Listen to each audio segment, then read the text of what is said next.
Hello YouTube, this is Ryan. Nice to talk to you again.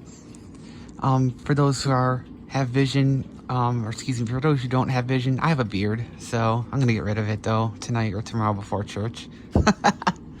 So I wanted to do a quick video on what I use, what is kind of school supplies I used. It's unbelievable. August is here, and I watch a lot of families on YouTube, and they're doing school supply hauls and stuff, and so thought I would show people what I used as a blind person. Excuse me. For me, it really didn't change too much. So I had a backpack, like a lot of people, for my, K through 6 or whatever, and then eventually I used a bag with wheels, like a laptop case, because I had a lot more books and stuff like that. So what I did is, one of the biggest things I used was a Perkins Brailler. It's right here, and it has a big lever on top that you can lift it up on. Excuse me for my clocks chiming. I collect clocks for a hobby. I haven't done a video on my clock collection yet, but anyway. And then it has a cover on it that you can take off. This is the one I've had at home, and so what it is most blind people know what a Brailler is. So I'll just do a little thing where you can see it for those who can see. And so it has a space bar, and there's dots 1, 2, 3 to the right, 4, 5, 6. You can backspace with this, go all the way to the beginning of with this, and go down the line with this. So I can do a whole nother video on how I use a Brailler. But that was something I had in my classes, and I had it in my at home. So I used it for pretty much everything, for spelling and spelling tests and everything. Then another thing I got when I was like 4th grade is this, something like this. This is a Braille Lite, but I originally had a Braille and Speak, which was something different. It was more, it talked to me, and it had 6 Braille dots and a space bar and different commands. And what I would do is I would type everything on it, and I would either print it out and print for the teacher, or and it would have there's a little circuit right to the left here.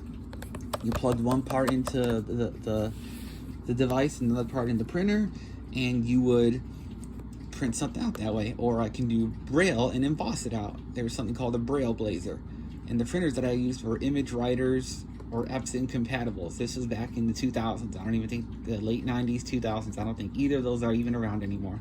I could be wrong though. Now, later on, I got this, which is a Braille Lite. I'm gonna open it for you. And it has 6 dots also. It has a space, then it has a 1, 2, 3, 4, 5, 6. And this is a return key, which a Braille and Speak did not have. This is a backspace key, which a Braille and Speak did not have. And this is a little bar. And the difference between the Braille Lite and the Braille and Speak is that this has Braille cells, where I was able to read in Braille what I was typing, where the Braille and Speak I could not do that.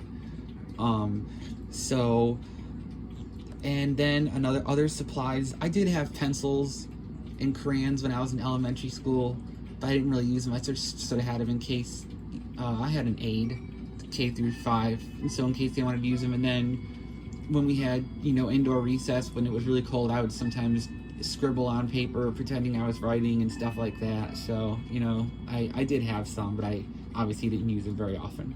So just to scribble around and play around. Another type of supplies that I used when I got into geometry, which I'll do another video on math.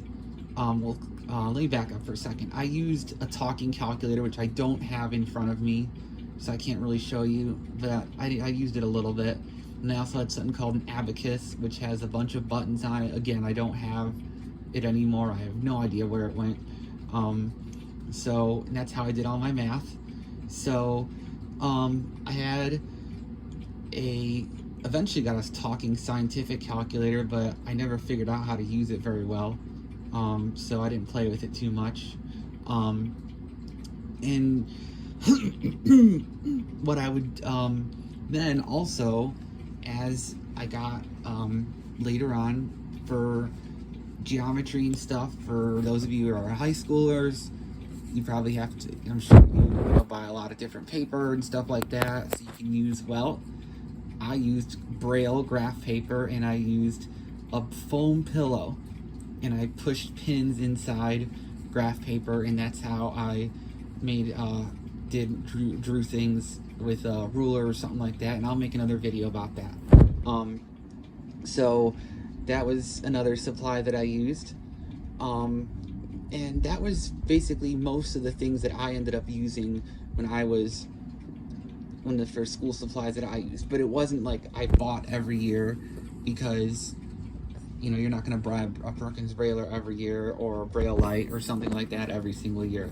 So, and this Braille Light actually talked, and so did the Braille and Speak, but it won't talk for me anymore. It's been years and years and years. It's been 14 years since I've used it. I don't even know why I still have it. So, but those are the school supplies that I would use. And I don't even know where my lunchbox was that I carried my lunch and my thermos in. I have no idea where that is. I know that's often a lot of school supply videos, and so I hope you enjoyed looking at the different supplies that I used when I was in school in K through 12, and I will do another video that I explain all how I did math, because you know, language arts, social studies, science, pretty, you know, basic. I was reading Braille or on a CD listening, so that's, you know, basic. But I'm going to do another video on how I did math, so you guys can learn all about that. I pray that everyone has a very blessed school year, learns a lot, and everything goes well for all kids who are going to school this year. Take care. Take picture. Stop recording video.